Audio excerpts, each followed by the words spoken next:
Shanti.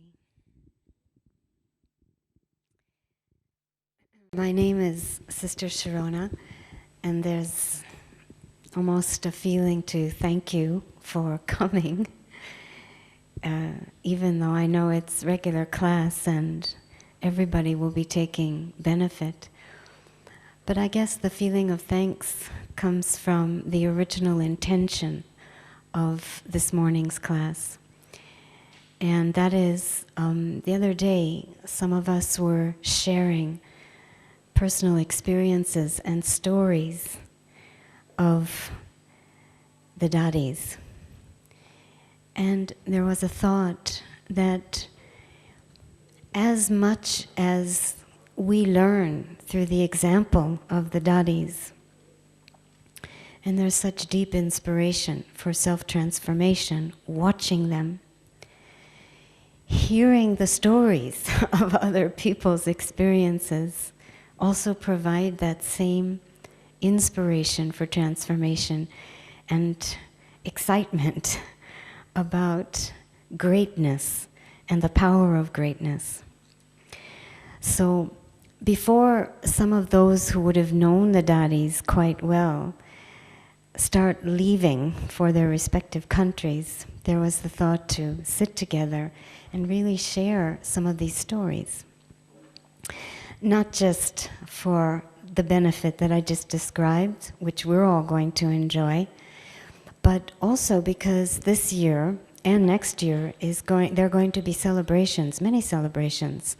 The 70th anniversary of the Yagya, and also Dadi's 90th anniversary. So it was thought that this material, recorded both audio and visual, could possibly provide useful material. So in that respect, we're all together going to be doing a kind of service, because after we listen to the stories of these souls, I'm going to be opening it up. That's what this chair is for. If any of you are remembering a particularly amazing educational experience of Dadi, you will also be welcome to come and share that. So, with that, a quick introduction to our panelists. Well, actually, maybe they can just give their own introduction as they share their story. Your name, what country are you serving in, and possibly how long have you known Dadi? And then just to share one or two stories, first of all, just to start a first round, depending on how long your story is, and we'll take it from there. Wadi Ben, you want to start? Your mic is there. Good morning. Oops, are we on? Yes, good morning. Om Shanti. I've known Dadi for 30 years. Well, a couple of months from now, it will have been 30 years. And I lived with her for my first few years in Gyan as well, by some stroke of fate. And I think maybe on reflection, it was because Baba knew that unless I had a soul of that caliber very, very close to me, I maybe wouldn't have survived. And so I realized that now coming up to, I'm in my mid-50s, which was the age that Dadi was. Dadi was 58 years old when she came to London. That was in 1974. And she, before coming at that time in India, Dadi was unwell. She had always been unwell. She was known for her state of bad health. But I don't know, I know that many of you here are relatively new, and you may not know that in those days, Dadi Janki had had a vision, this recurring vision, and it was that she had Baba in between her two hands like this, and that she was carrying him all the way around the world, saying, "See, this is Baba." And on the strength of this vision, and despite her ill health, she agreed to go to London. And in fact, at one point, they were even humoring her and saying, yes, we'll get a passport for you, we'll get a passport for you. And ultimately she got her passport. And so with Baba pulling, Sister Jenti pulling, Sister Mohini pulling, I for one am very thankful that she arrived in London. And I don't know if it is because of the BK presence in London during the Confluence Age that set up the scene for the historical connection between Bharat and England for the rest of the Kalpa. Many stories, many situations with Daddy. I was remembering how, maybe just a few short things. One, it always struck me how she understood hearts. She didn't have to have your introduction, she didn't have to know anything about you, but as soon as she would meet you, somehow it was like as if she just penetrated everything and went straight to your heart. There was a journalist had come to interview her, this again is going back to the late 70s or early 80s, and she was explaining some of the things of Gyan to him, and he said, well, how can you prove that this is the truth? And Daddy just came back with, truth doesn't have to be proven, it only has to be presented. I was also remembering how, again, her heightened aspirations for all of us, in how she could see to the end of us in terms of our possibilities, even before we had hardly taken our second step on the path. And two incidents I remember, and these may be two people that whom you know. One was Brother Neville from Oxford, from the retreat center. And when he came to Baba, first again to do an interview, and he took the course, and he seemed to like it, but there was still a big problem for him because he came from a scientific background. And he really wasn't the type of student that we were used to having in London. He was a little bit more sophisticated, he was a professional. And he had barely finished his course, and I was standing there with Daddy, and she said to him, you can start coming at 4 o'clock in the morning. And I'm thinking, Daddy, how can you say that to him? And he just nodded his head and said, yes, I can do that. And so from that day, he started coming at 4 o'clock in the morning. And a similar thing with Brother Anthony. He recollects the story a little differently. But it was the second day of his lesson, and he had come out of the classroom. This was in Tennyson Road, and I was standing next to Daddy. Daddy knew it was a new student, and Anthony walked out, and Daddy was standing there, and beside her, she had her arms folded. She looked up at him, and she said, are you a Brahmin? And I hit her like this, Daddy. And Anthony says, yes, I think so. Second day. And then there was another situation, and it was a sister from Germany. Again, she had been with Baba from she was a teenager, and I mean, she must be with Baba now at least probably getting to 30 years. But she was telling me about a long, convoluted situation wherein Daddy had told her to go back to her own town in Germany, and she really didn't want to do that. And Daddy was very insistent, and she was really upset with Daddy, you know, to the point of even telling Daddy off. But anyway, because, you know, she saw herself as somewhat surrendered, she agreed, but still complaining about it. And she was hardly there 3 weeks. This is where her parents were. And her father, who had never been ill, became grievously ill and left the body. And she was so thankful to Daddy that she had been there. Otherwise, she was probably going to have been in America or somewhere else.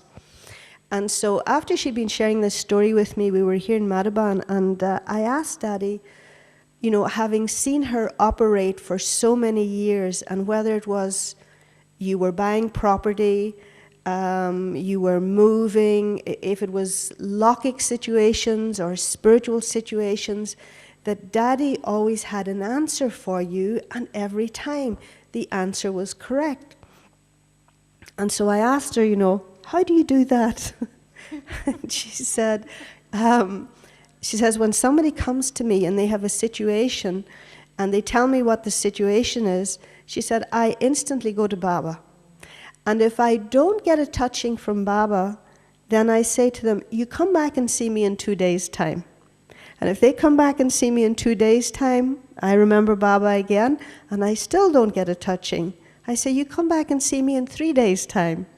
And she says, unless and until I get that touching from Baba, then I won't tell them, I won't give them advice, I won't tell them what to do.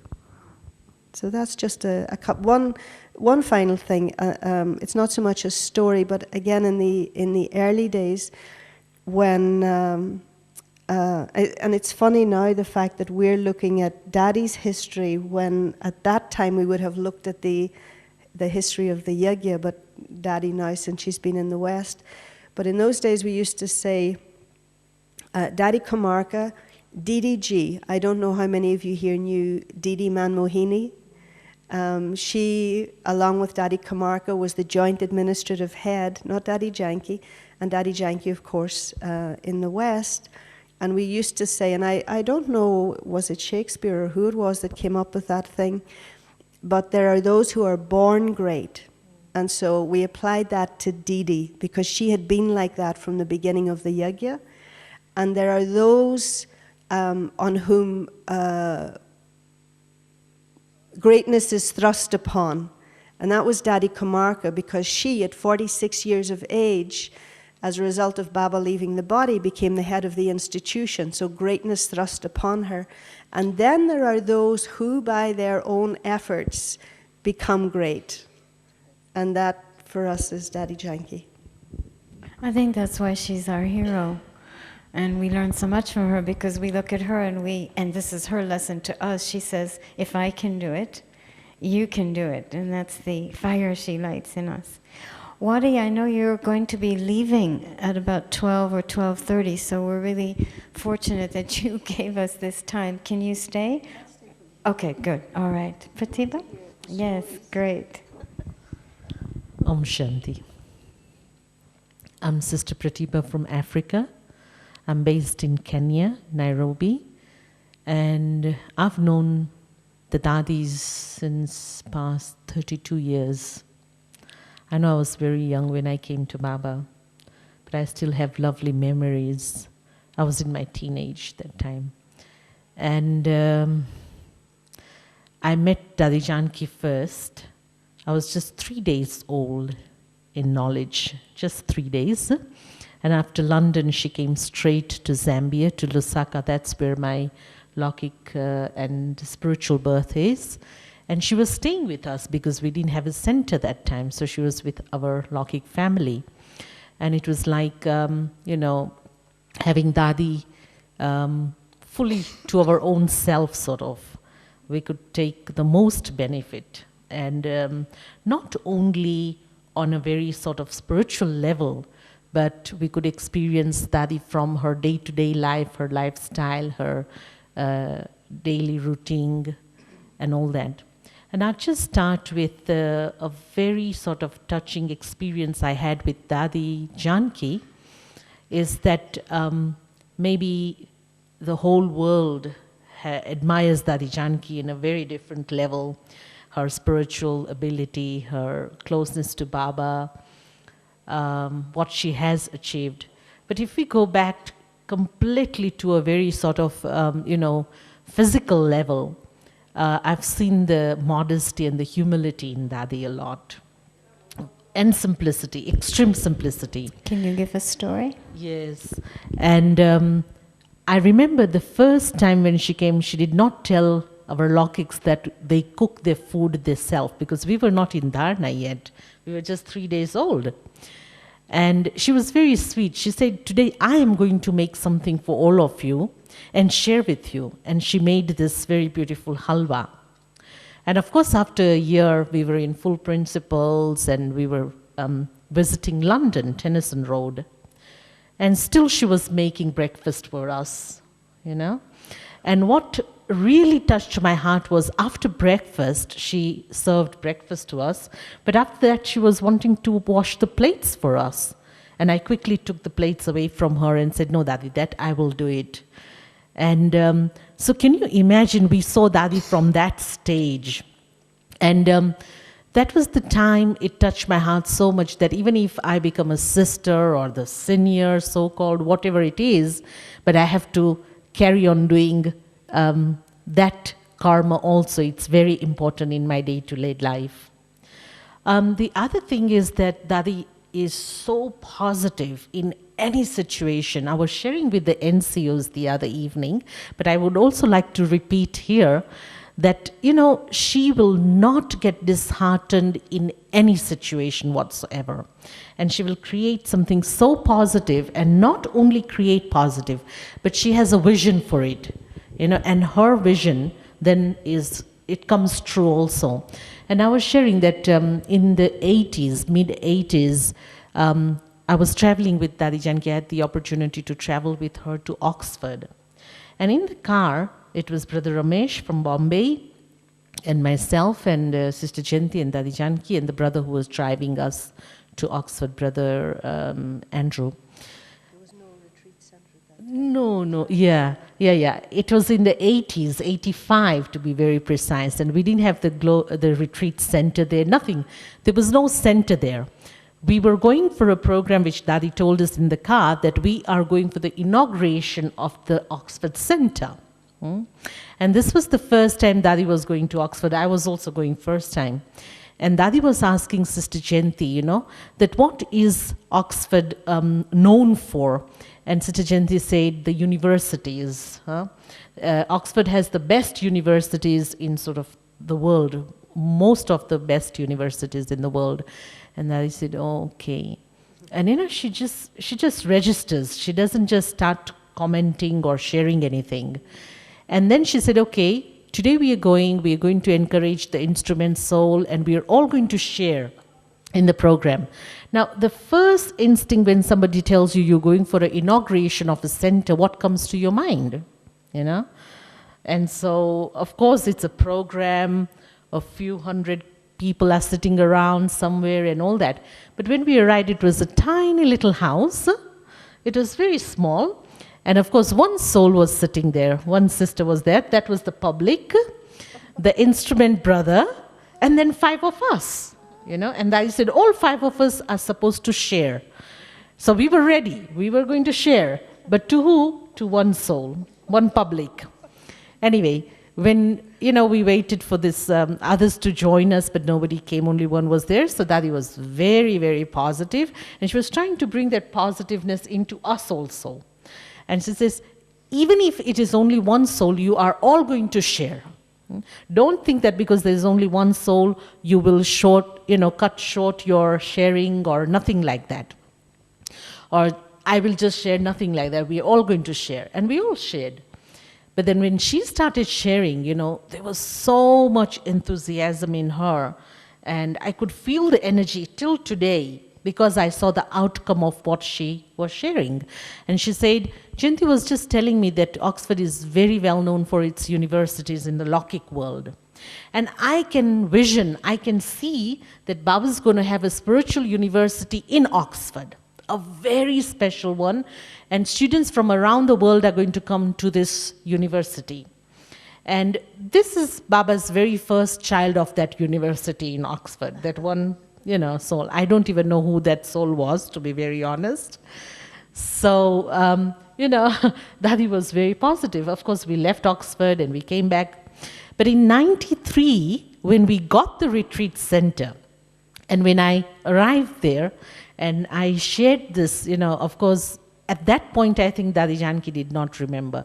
But when I was sharing, you know, because I was so touched when I saw the retreat center, look at her vision. You know, it's such a royal, spiritual university, which is one of the best in the world. And she had that vision when we were in that tiny little center, so positive. Exactly, you know. So I mean, so these are just very few stories which has touched my heart and soul. And of course there are more. I hope I get another chance. Yes. Om Shanti. I'm Sister Luciana from Brazil. I'm coming to my 27th year in Guyana. And the first time I met Daddy Yankee, it was after I was around 2 years in Guyana, because my first year I didn't come to Madhuban. But yes, there was that regular contact through, at that time, phone and letter. And a couple of stories of my connection with Daddy, something that, according to my personality, I'm very practical, very down to earth. So it seemed that Daddy knew how she had to relate with me. If she would come just with spiritual theory, it would not really reach me. She had to be very mundane sometimes so that I could grasp some of her teachings and could touch my heart. So just to take this example that Pratibha was saying about few souls, my first time in London, I was staying with Sister Wadi in Tennyson Road. And Daddy by that time was living in Baba Bhavan with Sister Genti and a few others. And at the same time that I was in London, 3 other sisters from Australia were there. And we were going to stay for a couple of days, something like almost a month in London, before coming to Madhuban. And so Daddy, Genti Ben, and Sister Sudesh, who was also full-time in London at that time, they were supposed to train us to be in centers. So just 4 of us having Daddy Yankee, Sister Genti, and Sister Sudesh, all for ourselves, from morning till evening, giving us the training. And the training was absolutely not about Gyan, because we were supposed to already to have taken the course beforehand in our countries, but the training was how to live in the center and how to be a perfect Brahma Kumari. And things that Daddy Yankee would emphasize were so practical, so down to earth, something like, you know, you would not expect of such a big sage like she is. Like, for instance, she would tell us that if you are cooking and any stain from the pot comes to your cloth, you have failed. Because someone who cooks in Baba's remembrance should come to the kitchen with the clean white cloth and leave the kitchen in the same clean manner, with no stain in the cloth or around the kitchen and so on. So can you imagine 4 of us very young in bodies, we were in our 20s at that time, and also in Gyan, having that attention. Then she would say that when we would be with our saris, we could wear our saris more than once. And the method to do that was to fold the sari and put under the pillow so that the sari would stretch up, you know, and you could wear it again. So many details she taught us that, I mean, I don't imagine that nowadays the orientation or whatever the preparation for souls to move into the centers would include all that. Just coming to other details like this, once here in Madhuban, and we were also very young in Gyan, we used to stay in the training session around the Tower of Peace. And I was with Morni from Hong Kong in the same room. And it was about 10 o'clock in the night, and we saw that Daddy's light was on, Daddy's room in Indraprasth. And so Morni and myself, we thought, okay, let's go and say goodbye, good night to Daddy. And so we went to her room, and there were 2 Indian sisters there, and now I don't remember who they were. But Daddy received us with so much love and care and gave us very long dristi. And then she said something, and I'll explain what I mean afterwards for no one to feel kind of regret that I might not have that. Daddy looked at both of us and said, Morni, Luciana, do you realize how fortunate you are because Daddy knows your names? And what I mean by that is that first it was as if she was visualizing how the Brahmin family would grow. But what I see about Daddy is that she loves that souls come close to her. Many times young Brahmins, they feel that Daddy is so busy, Daddy is so great, there are so many more seniors than them. So they feel sometimes not that courage or that inspiration to come that close. In fact, it's just maybe a warning or some invitation for all of you that Daddy really appreciates when new souls, old souls, come to say good morning to her, good night to her, or come close to her whenever she's walking around. And so it's a way to make us feel that Daddy, though she's such a high being, she's a human being. And I mean, she's our mother, our sister, senior sister. So of course she likes that closeness. And I have so many stories, but just one last story to share with you before passing to Fransua. I was, I think, in my second visit in Madhuban, and Baba at that time used to come at each second day. And so, you know, when I came to Baba, I was not really having that intention to stay. I liked everything, I liked the knowledge, but you know, to commit my life to be a nun, it was not what was in my plan. So I stayed and I helped because there was no one else to help. But I was ready to give the responsibility to someone else as soon they appeared. So in Madhuban, Daddy, Brother Ken, was by my side also, and I told Daddy, Daddy, I don't think that I want to have this responsibility, to be responsible for such a big service in a country. And Daddy just looked at me and she replied, she said, well, if you don't think that you can manage it, next time Baba comes, you tell him and ask him if he gives permission to you not to be the responsible for Brazil anymore. Of course, I didn't have any courage to come to Baba and say that. But what I realized is that, first of all, one of the qualities of Daddy Janki that I appreciate the most, she's such a big business woman. You know, she knows how to be very yuked, so that she brings situations so that she makes you to reflect that that role was not given by Daddy Janki, or it was not given by chance. It was not given to me because there was no other one. She made me realize that I was the one selected by Baba to have that role, to be in that position. So to say anything to Baba, it was just like to go against drama and my fortune. So just simple words from Daddy, but so many realizations they brought to me at that moment. Om Shanti. Just before Fransua starts, I'm going to interject another story which follows along that line. We were hearing things that Daddy said, which were so educational, but I was sharing with you all the story of something Daddy taught me by not speaking at all. It was her absence of anything she was saying. We were in Oxford, and we were supposed to go to London, and there were 3 of us who were being invited to ride with Daddy. And there was a kind of van that had been ready for us. And Daddy made as if to open the front door and get into the front seat. Or sorry, the back door, and get into the back seat.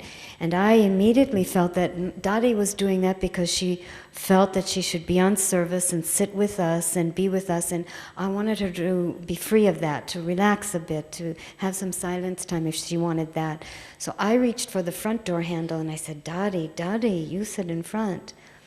And Daddy looked at me kind of like that and paused.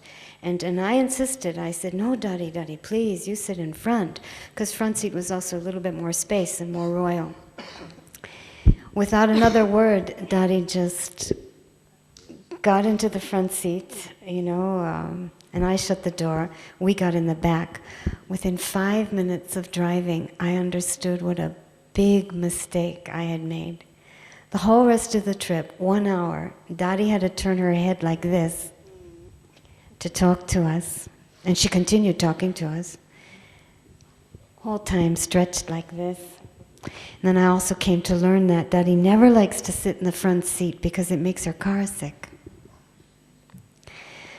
But the greatness of this soul and the dedication she had to her every breath being a teaching through her own demonstration, I learned right then and there never, ever, ever again to say anything, to tell Daddy ever again what to do. Because not only did she do what I wanted her to do, but she didn't even try to teach me through words. Not to try to tell seniors what to do. It's a very humbling lesson and a lesson in the power of humility.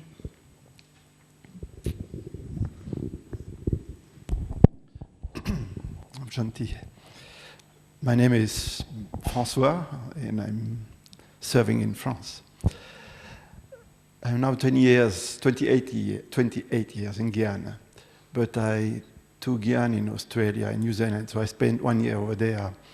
And the only contact I had with Daddy Junkie was through her classes. And I enjoyed the classes much more than the Murlis at that time. And I remember I was cutting out all the pieces of the Murli and stick them in my notebook and make arrangements. I didn't thought at that time that I will meet that person one day. I knew I will go to India, but for me, that junkie was to demystify the person. I never thought I will meet her. And now I know not only I met her, but we became friends. We danced together, but also was a person who had challenged a lot. We challenged a lot together. We had a lot of sweet arguments. So I think that's a proof that you have a good friend. And I remember the first time she came to France. We had a retreat, South France. And a brother had a friend, was a big businessman, rich person. He had South France, a huge castle, beautiful.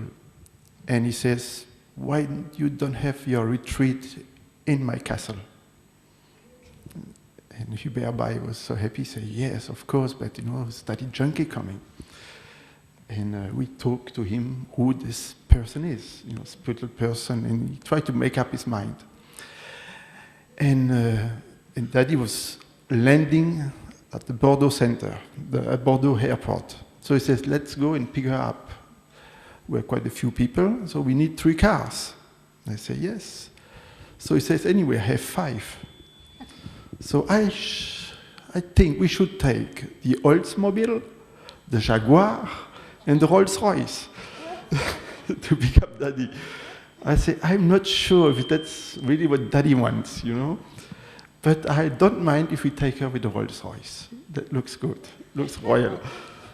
So we went to the airport, and everything went well, and Daddy sat in a Rolls-Royce. We followed with a Jaguar, and it was a huge, I would say, welcome. But once we got in the garden of the castle, the man went out.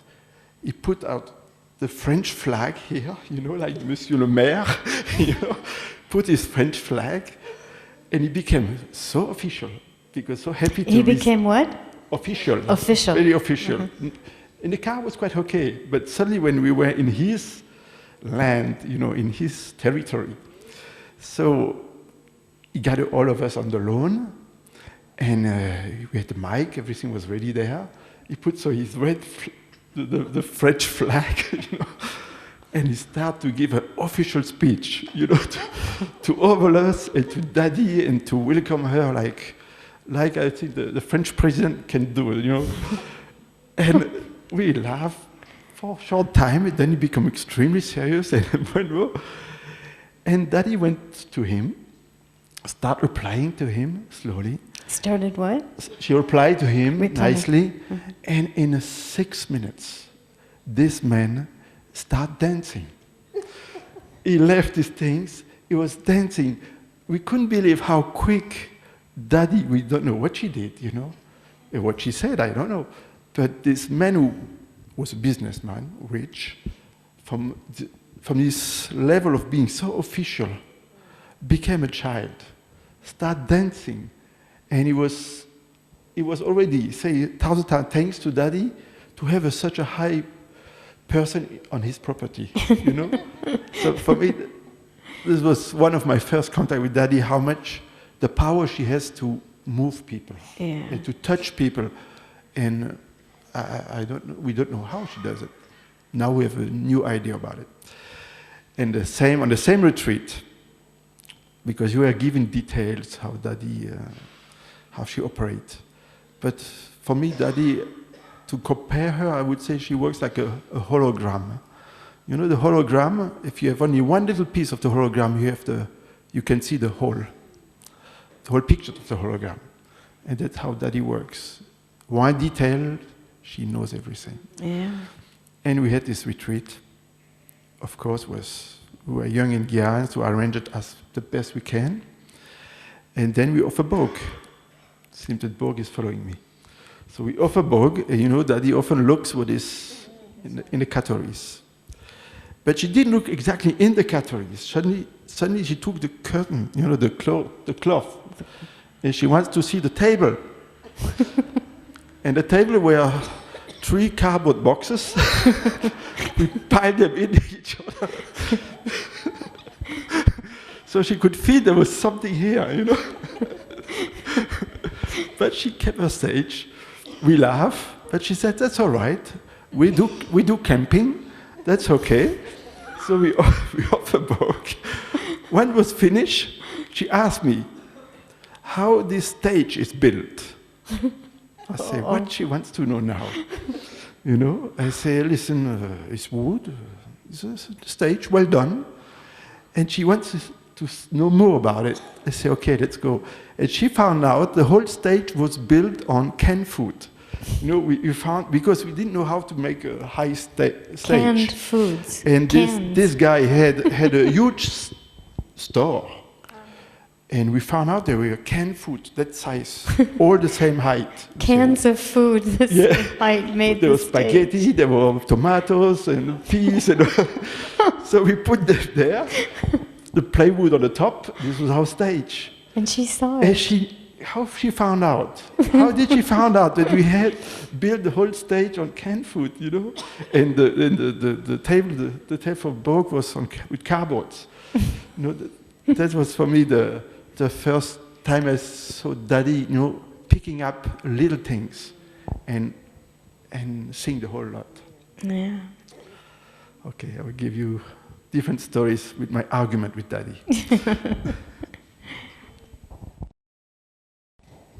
I was asking how many daddies, but there are 2 significant incidents with 2 separate daddies that had directed my life in terms of managing people.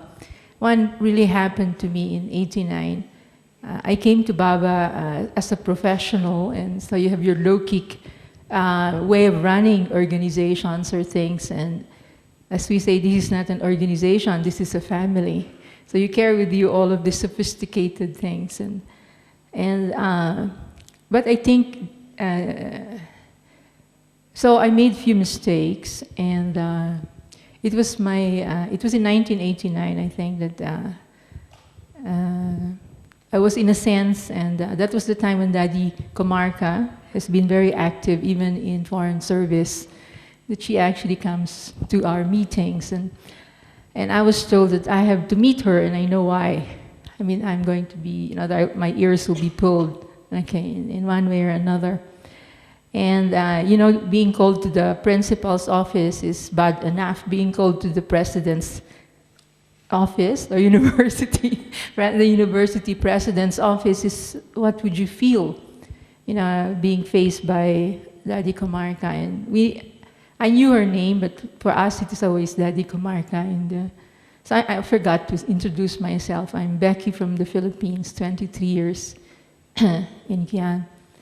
And so I was anticipating what will happen, and I was looking for an office, but I was invited to the bedroom. Okay, and it was after 9 o'clock, I think, and it was after dinner. And I was invited to, and she was actually undressing in a way, remove her sari, and preparing for sleeping. And I know they're speaking in Hindi, and the one who knows the situation was telling her what I am supposed, why I was there, and what's the situation, how I should be dealt with. I think that's the vibration I'm getting. And Daddy said, okay, Daddy, like this. And and finally she left, the other one, and the one who was telling all of the stories. And then she said, sit down, what is your name? Backy. Oh, Backy from Manila. Yeah, Daddy, son, and so forth. And how is service? She can speak in English. And I was telling her, and I felt good that she was actually listening to what I'm saying.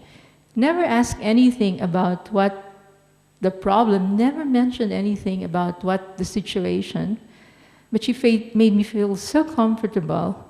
She was sitting on her bed. She let me sit on the foot of the bed, and she was really just listening and listening and listening.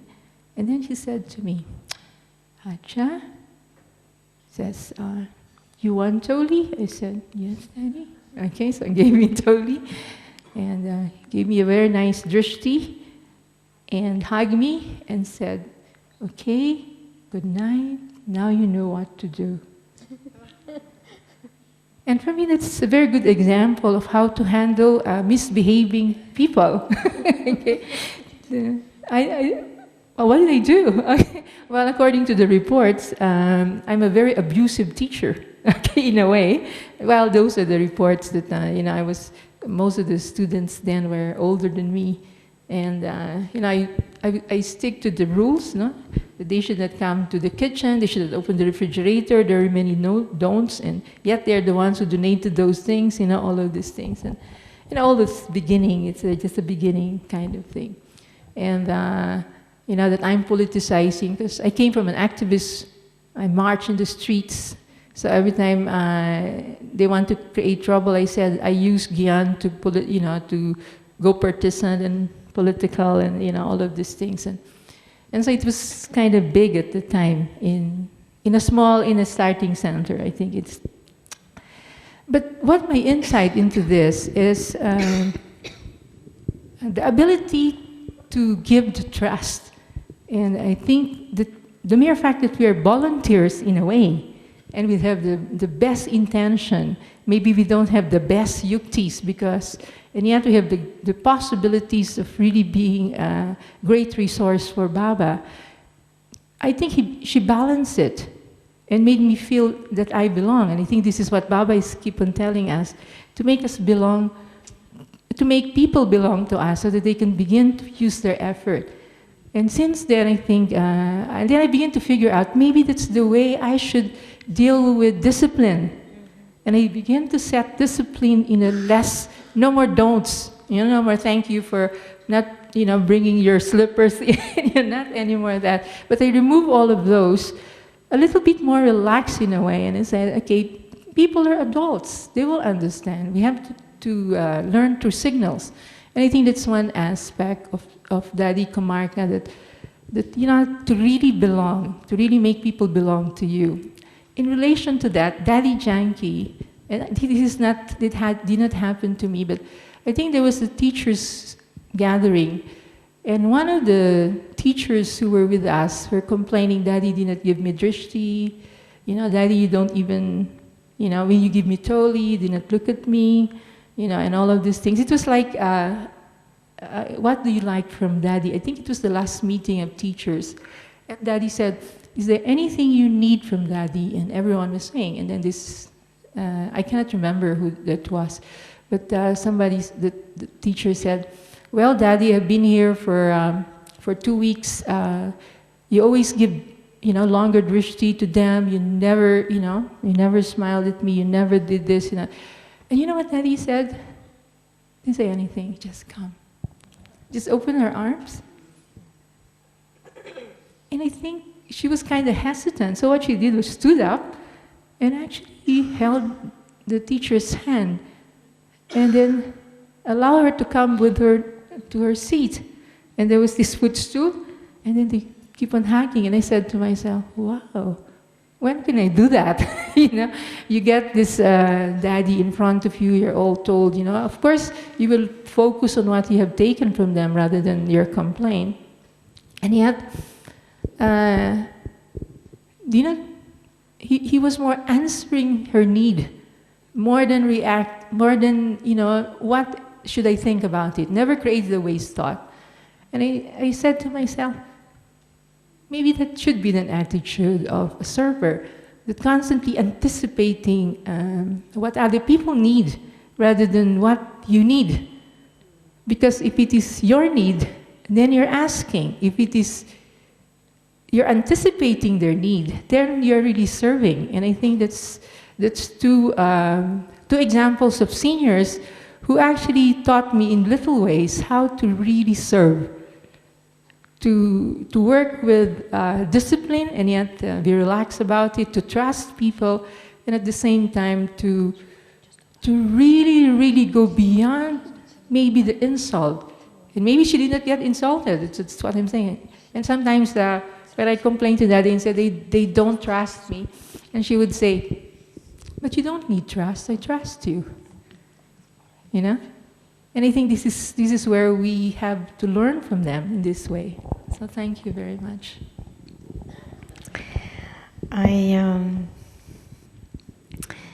In terms of this belonging, I remember an incident in London, very, very big program, one of our first. And afterwards, Daddy met with some of the dignitaries that came. And it was a Muslim gentleman in the small meeting room in our new Global Cooperation House. It was him, it was Daddy, and two other dignitaries, and he was of a very high standing too. And he had been very impressed by Daddy. It was the first time he'd come to Global Cooperation House and the first time he'd met Daddy. And he started the conversation when Daddy entered and sat, small room. He looked at her and he said, "This is the very first time that I'm sitting with a Hindu lady." And Daddy, not missing a beat, she said, "And you're still not sitting with a Hindu lady. I'm your sister. Om Shanti." And she said it with so much love, he was totally melted. Inspirations?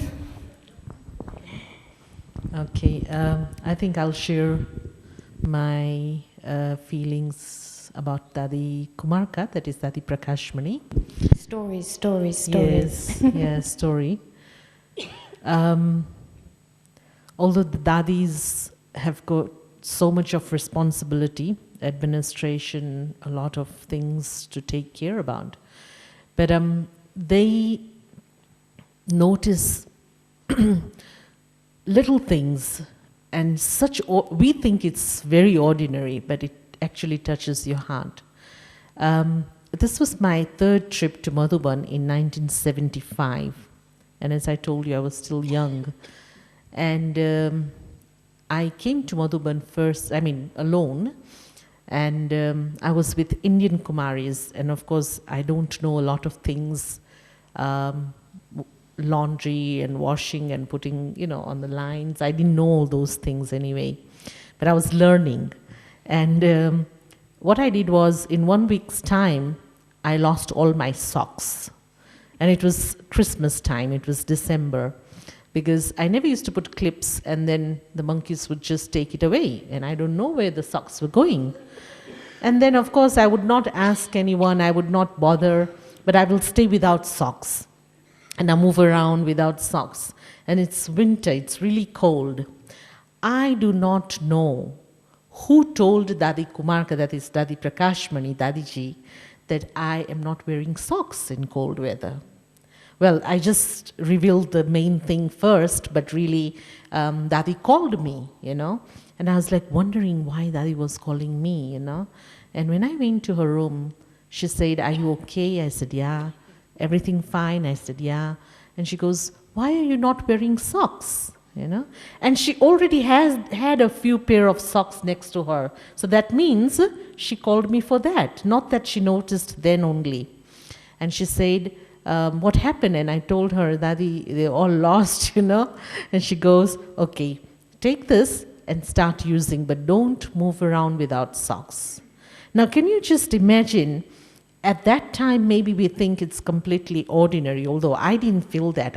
I was very touched. That can you imagine Dadiji, who is an administrative head of the organization, and she has got so much responsibility, not that a little Kumari's socks, you know, but that also is so, you know, important to her. And I never forget that incident even till today. Same with Dadi Janki. In the 80s, I was helping in the London Centre, so I was there for a couple of months. And because, you know, everything was very different, I was staying at Tennyson Road, and Dadi and Chintibin and Sudeshbin were in Baba Bhavan, and I didn't know much how to do things. And we had Dadi Gulzar visiting, so we were just non-stop very busy. So again, connected to laundry. It was very cold, and I didn't know how to do my laundry so much because we are spoiled in Africa. And so I was just stacking, and I had a lot of pairs. So at one evening, I started washing outside, you know, and it was very, very cold. So one of the mothers saw me washing, you know, a lot of clothes, and she goes, "Let's put it in the washing machine and you can wash it." It's very different from nowadays, in those days. So she put it for me in the washing machine. And then, of course, another soul came, and that soul said, "This is not for personal washing, it's only for Baba's things. So you take the laundry out and do it yourself." And I was like, you know, swinging from one end to the other. I didn't know what to do. But anyway, I just did it, finished, that's the end. There was nothing in between or no ill feelings, nothing. I just did my laundry, I finished it up, and the only thing I mentioned was I didn't put it in the washing machine, this mother put it for me. Anyway, that's it. Next day, when I was in Baba Bhavan, I was just going up the stairs in Baba's room, and Dadi Janki was coming down. And she stopped me. I was just going up the stairs, and she was coming down, and just in between she stopped me and she gave me drishti and said, "Pratibha, what happened yesterday, I would like to say sorry on behalf of that soul." And I was like, "What happened, Dadi? I don't know what happened." And she goes, "Somebody told you not to use the washing machine?" And I was like, "No, Dadi." She says, "No, it is Baba's, it is yours. You can use it. You can do whatever you like. Please, I would like to say sorry." And I could not believe this. One, out of that, what I felt was, can you imagine, she has all the information. We think she's in another building, we're in another building, and she doesn't know what's happening, but she knows everything. She's a real king. And the other thing, the modesty, the humility, that she had to apologize on behalf of the other soul. And so we learn a lot from this little incidents, and, you know. Thank you. I see Luciana's got another story, and while she's speaking, I see Jasu's in the audience, and I also see La, Anne, and Sasha. Maybe one of you, Walter also, maybe one of you are remembering a story and like to come up and take the seat so you can speak after Luciana. Yeah, I would like to share some more recent story. Last year, in the month of September, Dadi Janki came to Brazil for the Call of the Time program. And then she had a private meeting with the businessman, which is a very, very big businessman that not just organized with us the whole program, but also sponsored the whole program, the tickets, the hotel, and everything. So she met him, and after talking to him for a few minutes, she gave him a golden ring that we know it's supposed to be just for teachers.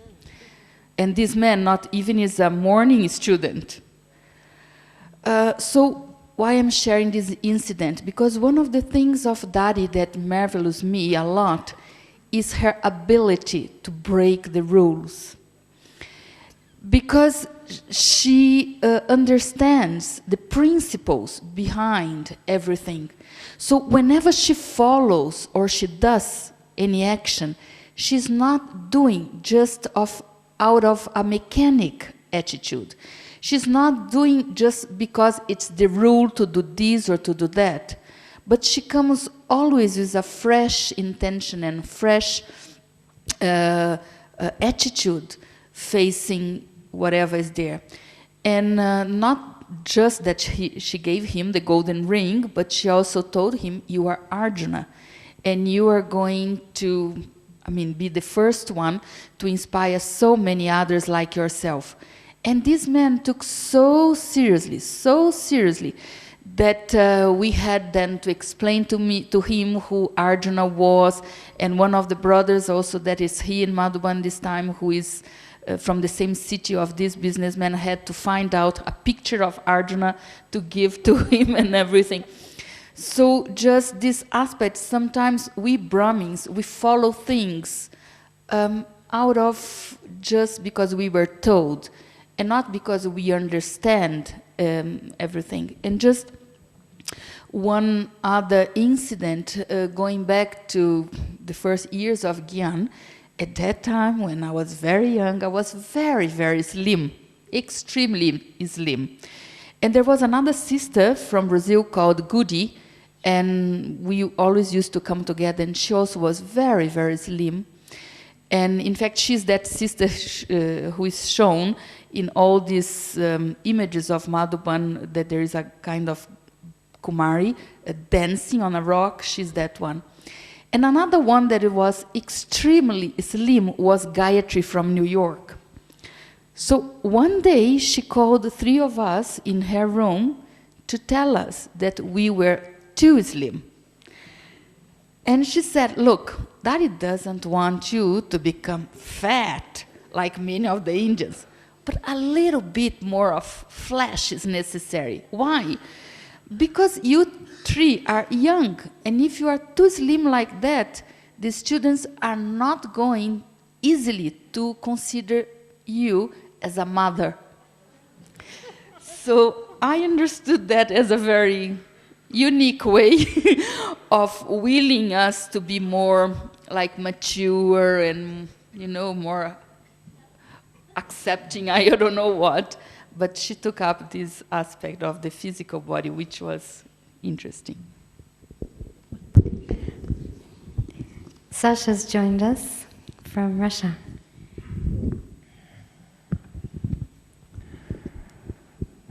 Shanti. I met Daddy for the first time 15 years ago, and I was quite young in knowledge, just a few months.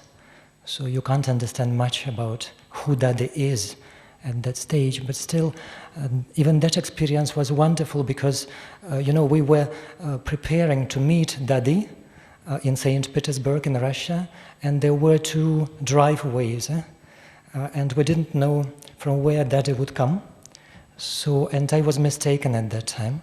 So I was standing and waiting for Daddy at the wrong place, and Daddy went from another place, and so I had to run there, and I was out of breath, like this, breathing, and Daddy said, "What is your name?" And I said, "Sasha," and she could not understand properly, because I was out of breath. She said, "Harsha," which means happy, yes, happy, cheerful. I said, "No, Daddy, Sasha." She never listened anymore. "Harsha," okay, let it be. Baba is inspiring us to make effort, and drama is inspiring, but Daddy is also inspiring, and Daddy is, in my effort, she is always one step ahead of me, and as if she is giving some aims for me what to do. Next, although I didn't get a chance of staying with Daddy for a long time, but because Daddy loves Russia and she comes there almost every second year, and also in Madhuban because I'm translating. So sometimes I have a chance of just coming with someone from the Peace of Mind guests to Daddy and just to observe how Daddy answers their questions, what is her reaction. It's very interesting, but today I just want to tell about my personal, not about what Daddy says to others. That is also very interesting, but just what Daddy would say to me. From the second time I came to Madhuban, we were sitting, the Russian group was meeting Daddy, and we were sitting on the floor in front of Daddy, and when Daddy speaks, you know her manner. You just can't, stay without, So I was doing like this, without waiting for translation. And Daddy said, he knows Hindi. Okay, no problem. I didn't know Hindi. And then next year when we came and we sat in front of Daddy, he looked at me without saying anything. I didn't do like this. This time, she said, he knows Hindi. Next year when we came, Daddy looked at me and said, he knows Hindi. And, I felt that it's something wrong, that I have to do something now. It's becoming, dangerous. Deceiving seniors, it's not good. So when Daddy came to Russia, she again looked at me and said, let him come on the stage, he will translate.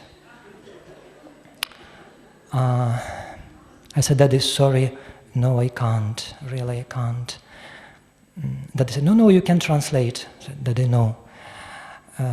Daddy looked at Brother Vijay, who is responsible for services in Russia, in Indian, he knows Hindi. So she told something to him. I could not understand exactly the words. I could understand just one word, Buddhu, which I knew already. So I didn't understand the other words. Maybe you know what it means. And she told him to translate, and I was sitting, and I felt that I understand everything. Really, I could do it. If I said yes at that time, I started learning Hindi. It's not some magic. I took some book, I started learning, but Daddy was speaking so slowly and so clearly that if I said yes, I would be able to translate at that time. And then Daddy was giving tolis to everyone, and I felt that through her eyes she was as if asking, so you see that you are a Buddha? That when Daddy says you to do something, don't you feel that you can do it? And also we, as translators, we have a wonderful privilege. After the class, I always rush down from there, from upstairs here, waiting for Daddy to say good morning or good evening, whatever, when Daddy comes from the stage, behind the stage, so you have a chance of just saying a few words, and Daddy all the time gives sort of blessings, one sentence, two sentences. So and for me it was very important what Daddy says once, that he said that just looking and saying that you are a wonderful deity who can feel bhav, bhavna and bhasha. Is that so? These three words. In Hindi they mean, motives, sort of intentions, feelings, and language. Not only language, but three things: bhav, bhavna, and bhasha. And for me it was very important in services. After that, I never forget that if you do any kind of service, you have to give all these three things together, not just speaking, but translating feelings and motives and intentions, everything. So that is just one of the stories regarding translation, but of course there are many other stories as well. That is wonderful, I love her. Thank you. La has also joined us, and I'll ask Suman to come up as well. Om Shanti. Lara from Thailand. I just have to recall my memory when I was first time in Madhuban. I came almost like a special permission, more like a guest. Didn't even follow the rules of knowing what is Brahmin life and who's Dadis and who is whose. And I came and met her first time right in front of Intrapat in Madhuban. When I first met her, she was looking at me, staring at me. Now you are back. And it's echoing in my ears all the time. You know, she remembered the soul. From how many births, I don't know. But that was my first encounter with her, and I still remember up to now. No matter what happened, it's just more like a life commitment that the river is at no return. Nothing else that you can do except be committed to the whole life. Then when I went back to Thailand, Baba sent me back to open the center. But the first things Daddy just offered that come to London, and that's my first overseas training, was in London. And then I was sent to Scandinavian trip with Sister Janti, and about to leave back home to open the center. And I took leave from Dadis right after Amrit Vela. And it was Sister Sudesh and Sister Janti, three Maharatis have strong influence in my life. And I took leave from her. I said, Daddy, I just felt like going to the battlefield. Going to the battlefield. You know, taking a shield, taking a sword, taking the armor, ready to go to open the center. And Daddy said, no, you are going to conquer Baba's heart. So whenever things happen in the life, there is service available for you to do, to create your fortune, something or another, as the people here and there. So I think it's echoing in my heart that there's nothing except Baba want to tell you. You have to conquer Baba's heart. You have to do something better. And that's Daddy's lesson for me. And actually, two Dadis always in my heart, and you know that we cannot live without two of them, and they always love each other. That's why, you know, whoever you love, no one can get in between. And once I came with a little gift for Daddy Janki, just cute, warm slipper. I said, Daddy, this is for you. He said, no, you go to Daddy Kumaka now and put it in her feet. You know, put it on her. He said, how sweet it is. So when I went back to Thailand, I remember the first time Daddy stepped in that land for the service, she was saying, La, now your dream has come true. But then oppositely for Daddy Kumaka, when she first, 2 years later I think, she first landed at the airport at the same place that I met two of them, Daddy Kumaka would say, La, thank you for making Daddy's dream come true. Such a blessing they gave to the land in the opposite way, but such love. So the last things I would like to share, I remember maybe 2 years ago, last year, Daddy was there. And the way she taught me how to really give importance to your thought, and said, Lord, tell Daddy now. You know, we were in the car, all of us, Sister Hansa, Sister Janti, and me and Daddy.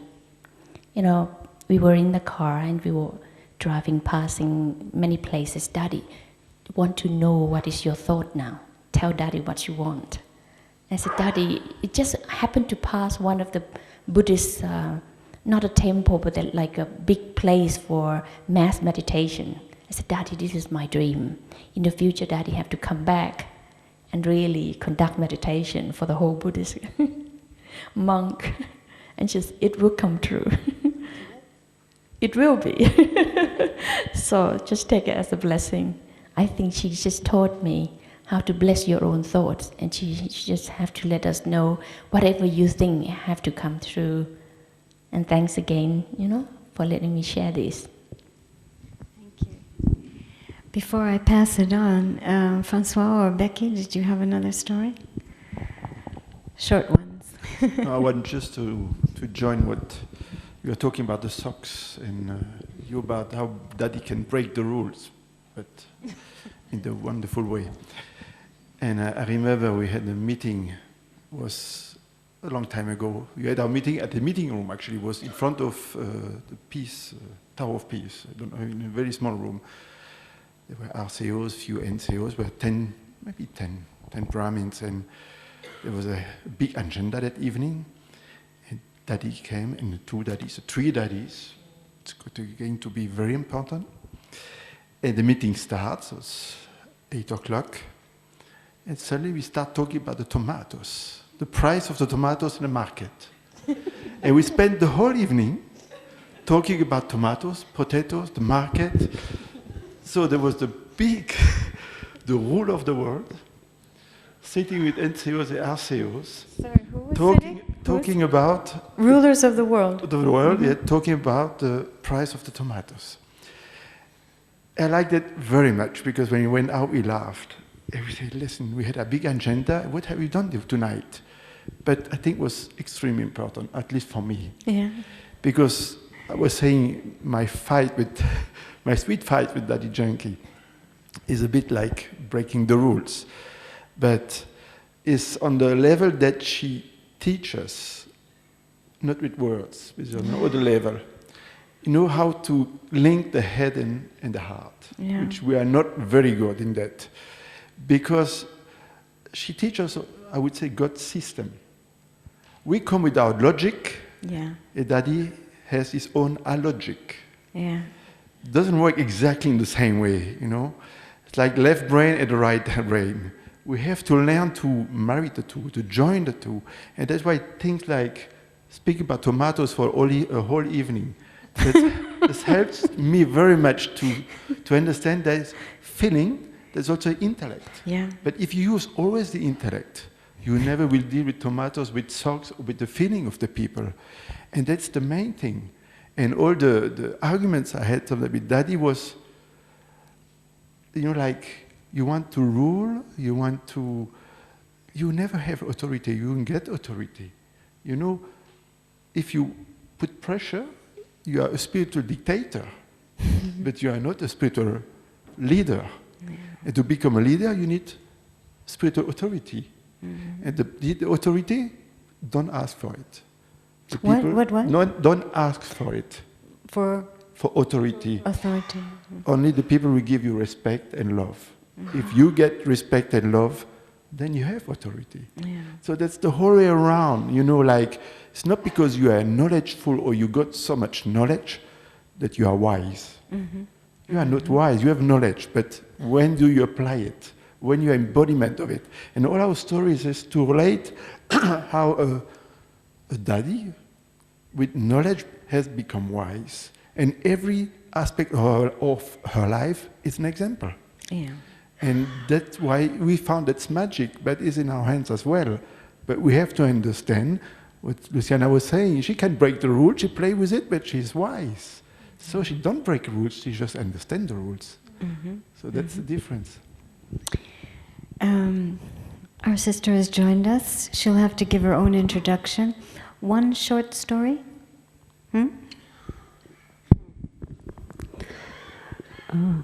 Я хотела поделиться бесконтактным опытом. У меня нет истории.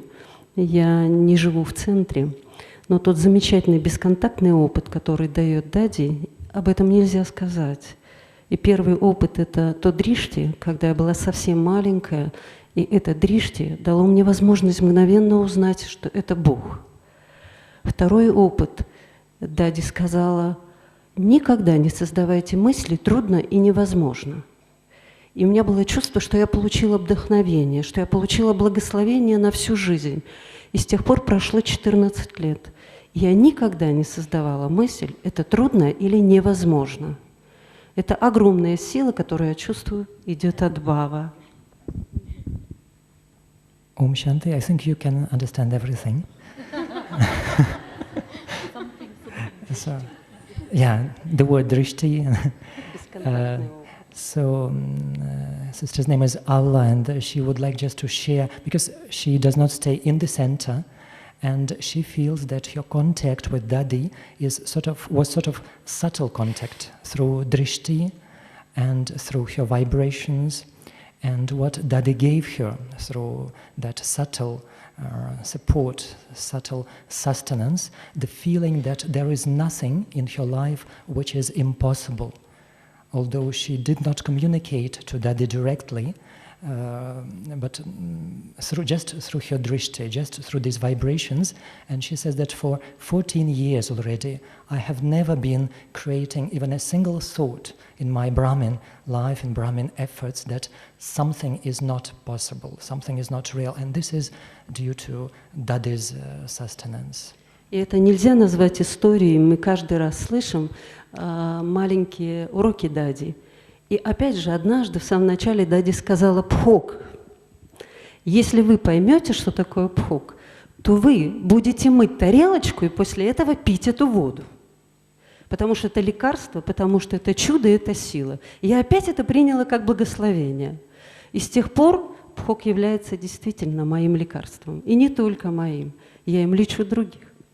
And also one thing about bhog, offering bhog to Baba and accepting bhog, it was a very small example, but still I remember it even now that Daddy said that you should have such a devotional feeling for bhog, that it is sacred food offered to God, that even if you wash your dish, you should drink that water actually. You should not, throw it away. So that was just words, but and also that it will become a medicine for you. And she says that this is this attitude to bhog, to this food offered to Baba, even now is helping me. And this is the only medicine that I use whenever there is a problem. И еще один бесконтактный опыт. Однажды мне было очень-очень трудно, и в это время я представила Дади. И я вдруг ощутила, что Дади одела мне на шею гирлянду из этого качества покоя. И было такое чувство, что теперь оно мое. I'm showing time also. Just last experience that once I had some problem, and again it was as if a subtle sustenance, not through direct communication, but as if I felt that Daddy is standing in front of me and putting a garland of a virtue, that exact virtue that I needed, putting that garland over my neck. And as soon as I felt that my problem was solved. I'm just looking at the time. I'm so sorry, but maybe we do this a second time. Backy, did you have any last stories to tell? Thank you. I never had any spiritual name because I was kind of ashamed to use it, but it was Daddy Janki who said, "You're all-rounder," and I didn't know what's the meaning of that. I thought she was commenting about my body, because unlike Luciana, she's very slim before, but I never was small. And I said, "What is all-rounder?" That's very nice. And then when I started reading Burley and beginning to pay attention, then I understood. And then that's also what she told me. As I am a mother to you, you'll have to be a mother for everyone. And I think I keep on resisting that internally, but I think that's what Daddy is expecting all of us. You who are there, who are students, have to be world mothers in the army of world mothers. Yes. I was just listening to these stories and thinking that there's such a picture that's emerging from this. Here's our world spiritual university, and there's such discipline and such a protocol, it's such a culture for transformation, and yet what is the aim of it all? What's the product of it all? I'm thinking of two things that I've seen Daddy do. In front of a large audience, I've seen her openly declare that she is not a Brahmakumari. She's not a Brahmakumari. What she's about and what her spiritual path is all about would never be something to limit herself down to a label or a title. I'm a Brahmakumari. But like the story with the Muslim brother, her whole intention is just to be the best human being that she can be. And at this point in time, it's feminine principles, the heart as well as the head, the motherly qualities, which are needed by the world. And that's what she's providing through the example of her life, like all the Dadis actually. And a last story that I could share to that extent was a story that I heard when she first came to London. The immigrations officer was very suspicious. She came with one tiny little suitcase, which, as the story goes, she would still travel with only one tiny little suitcase, hardly any possessions to her name, traveling all over the world. But anyway, he was suspicious of her, and he said, "What exactly do you want to do here?" And she apparently said, "I just came here to smile." And he stamped it. Better go. So wonderful, great souls, and yet the lessons are so easy, aren't they? So thank you very much to the panelists, and apologies to some of the people in the audience that I would have liked to hear from, but this is how time got managed. Probably I didn't do it as well as I needed to. Possibly another session, an optional meeting during the day, so that we can get as much material as possible for this grand year of the two kinds of celebrations going on. So again, thank you very much, and maybe thank you to our panelists.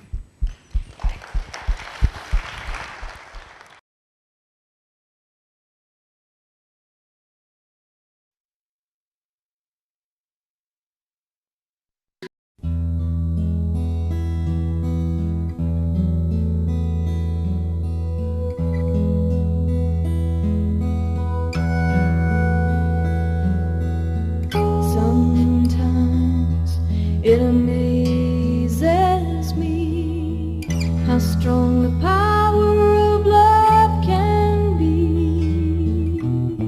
Sometimes you just take my breath away. You watch my love grow like a child, sometimes gentle and sometimes wild. Sometimes you just take my breath away, and it's too good to slip by, too good to lose, too good to be there just to use. I'm gonna stand up on a mountain top and tell the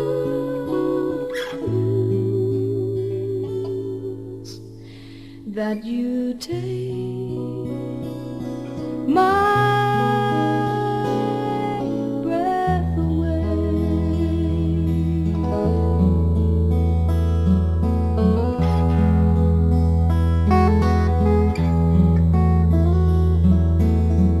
Sometimes it amazes me how strong the power of love can be.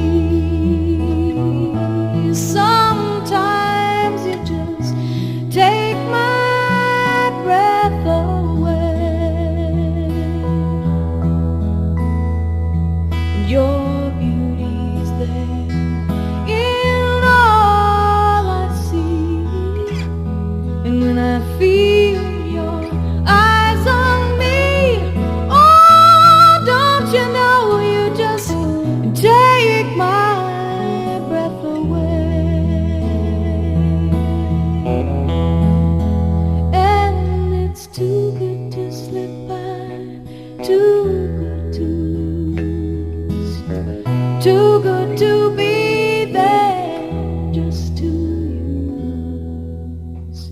I'm gonna stand up on a mountain top and tell the blues that you take my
how strong the power of love can be. Sometimes you just take my... Ganga issues from the head of Shiva. So she is no ordinary river. Her fathomless depths keep her surface still.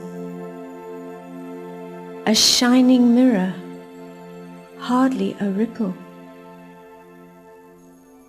For she has conquered her mind and the world.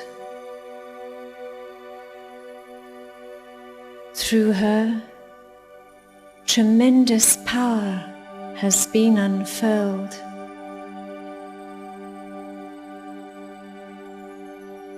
And we, lucky souls, are caught in its wake. For we not only have, but eat the cake. Removing our doubt, changing our image, transforming our thought, uplifting our stage,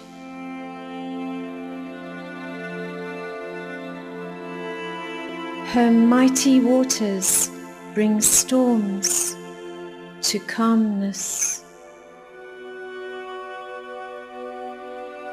On naughty horses, she puts a harness.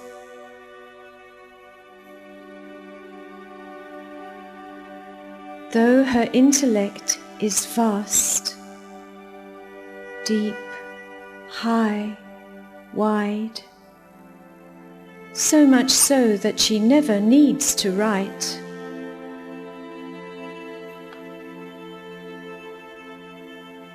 She boasts of her lack of education.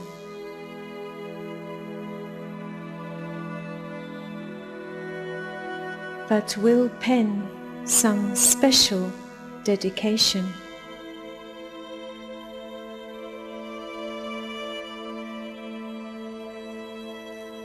Though she's lived 5,000 years, not under, her mastery of age is still a wonder.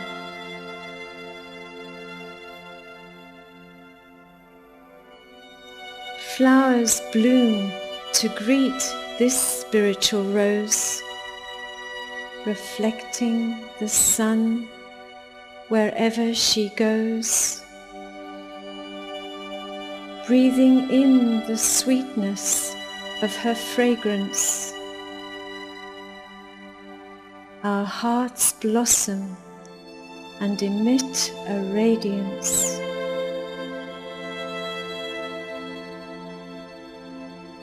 Sukh Devi, bestower of happiness, just wants others to share her experience.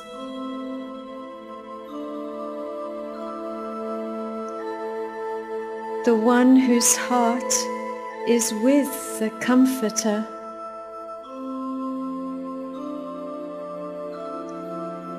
will always deliver Dilkush Mitai.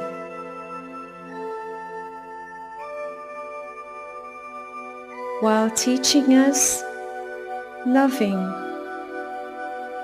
learning, living, unbrokenly giving, giving, giving. But if we should ever cause some mischief, her tiny form grows huge beyond belief.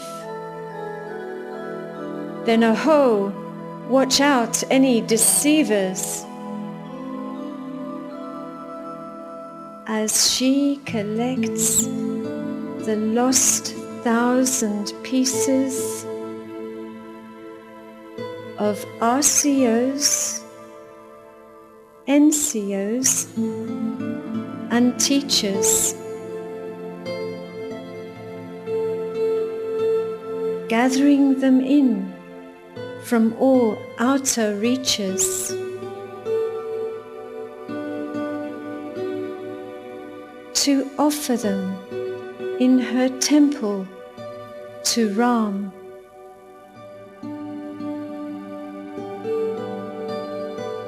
To become the army of Hanuman.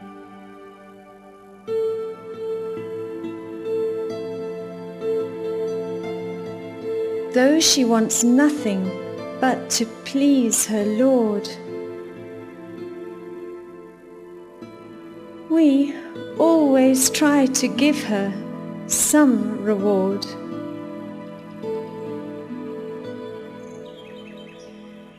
Her beauty is angelic and sublime, mesmerizing us to go beyond time.